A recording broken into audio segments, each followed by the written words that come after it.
अस्सलाम वालेकुम दोस्तों। ड्रामा सीरियल पापनगर ड्रामे में छा शेर दिल हाणे मंठार के गोरे हथ करे रिस शाहनवाज जे हवाले करे छॾींदो। छा रिस बालाजी खान आख़िरकार बावल खान के मारे छॾींदो। त दोस्तों तव्हांखां सॼी कहाणी ऐं अपडेट इन नंढड़ी ऐं छोटड़ी वीडियो में ॾियण वारा दोस्तों वीडियो खे आख़िर ताईं ॾिसंदा थी सघे मुंहिंजो यूट्यूब चैनल मेरे जमाली खे लाज़मी सब्सक्राइब कंदा। दोस्तों सब्सक्राइब करण सां को वञे बैलेंस न करंदो काफ़ी असांजो सलाह ऐं तव्हांखे बि वधीक वीडियो ॾिसण वटां मिलंदा। दोस्तों अञा टाइम वेस्ट न करे हलो था पंहिंजी कहाणी ऐं अपडेट जी तरफ़। दोस्तों हाणे तव्हां ॾिसो शेर दिल जेको आहे शाहनवाज के साफ़ साफ़ चई छॾींदो बस तूं परेशान न थी, असां पंहिंजे तरफ़ खां पूरी कोशिशि कंदासीं ऐं रिस बालाजी खान खे बि सबक़ सेखारींदासीं त तोखे मंठार बि गोरे हथ करे ॾींदासीं। बस तोखे टेंशन करण जी का बि ज़रूरत न आहे। रिस शाहनवाज चवंदो शेर दिल बस तव्हांखां कीअं बि करे मूंखे सभ खां पहिरीं मंठार ऐं राणी गोरे हथ करे ॾियो। उन खां बाद रिस बालाजी खान जो गॾिजी फ़ैसिलो कंदासीं ऐं रिस बालाजी खान खे मारे पंहिंजा सभु हिसाब किताब पूरा कंदासीं ऐं उन खां पोइ पंहिंजा सभु मसइला हल कंदासीं। शेर दिल चवंदो त रिस शाहनवाज तूं सही पियो चवीं। ऐं ॿिए पासे दोस्तों हाणे तव्हां ॾिसो रिस बालाजी खान बावल खान खे धमकाईंदो।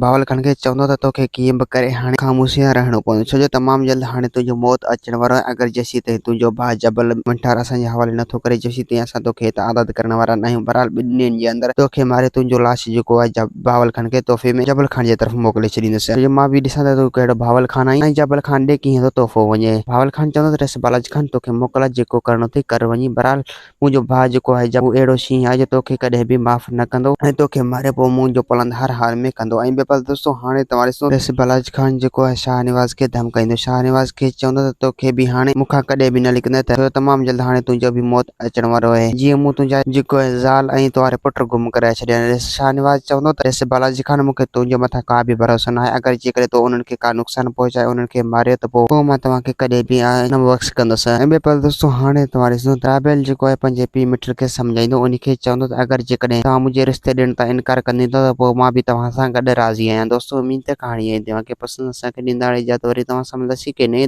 वीडियो में जेसीं पंहिंजो ख़्यालु रखंदा। ख़ुदा हाफ़िज़।